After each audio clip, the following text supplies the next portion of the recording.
Every year end, a single name makes an entire village disappear, not on a map, but from sight. The streets fall silent, the windows are boarded up, and a heavy stillness hangs in the air. This isn't just any village, nestled by the vast unforgiving sea. This small community lives by a different calendar, one marked not by celebration, but by fear, as winter's last breath chills the coast. The people here don't prepare for festivals, they prepare for a siege. They shutter their windows, bar their doors, and extinguish every last light. There are no parties, there is no laughter. An entire village holds its breath, waiting for the night to pass. This ritual of silence isn't because of the biting cold or the howling winds that whip salt and sand against their homes. It's because of something much, much older. Something that rises from the depths when the year turns. They call it Nian. The name is a whisper, a curse passed down through generations. A story told to children not to entertain, but to warn. The village chief, a man whose face is a roadmap of worry and sleepless nights, makes his final rounds. His voice, raspy from the sea air, carries a heavy weight. The sun is setting, he calls out, his words echoing in the empty lanes. Check your logs, douse your fires. Once the sun sets, don't leave anyone behind. He doesn't need to explain why. Everyone knows. To be caught outside after dusk on this night is to be erased. As the last sliver of sun dips below the horizon, the world is plunged into an inky blackness. The sea, usually a comforting rhythm of waves, turns into a quiet, menacing abyss. Then it begins. A low rumble that doesn't come from the sky, but from beneath the waves.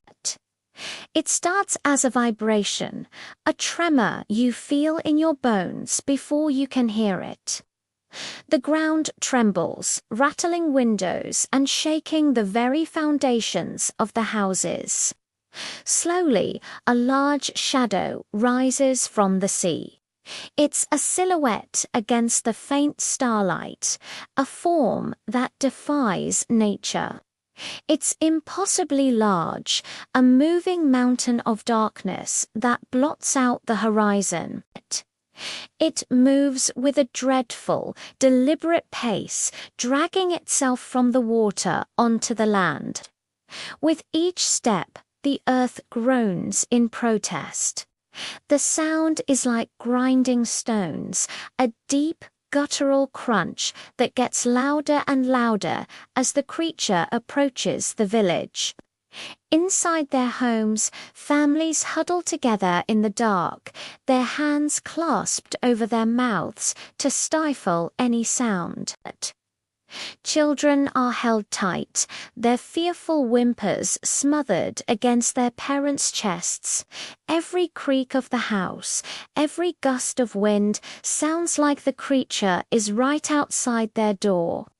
They listen for the footsteps, the heavy thudding steps that signal its patrol through their empty streets. The villagers have learned the patterns of Nian. They know its route, the way it circles the perimeter before moving inward. They know the sounds of its immense body scraping against the stone walls of the outer homes. They have survived this night, year after year, by being invisible, by being silent, by ceasing to exist for a few crucial hours. But this time, something is different. The air feels heavier, charged with an unfamiliar static. The usual scent of salt is replaced by something acrid, something ancient and foul. And tonight, the footsteps sound closer than usual. Instead of the distant, muffled thuds they've come to expect, the sound is sharp, clear. It's not circling the edge of the village anymore. The crunch of stone and earth is right there in the main street, just a few houses down. A collective, silent gasp is shared between the homes. The pattern is broken. The rules have changed. The creature is not just patrolling tonight. It's hunting, and it's closer than it has ever been before. If you enjoy tales of folklore and mysteries that lurk in the dark, make sure to hit that subscribe button and turn on notifications.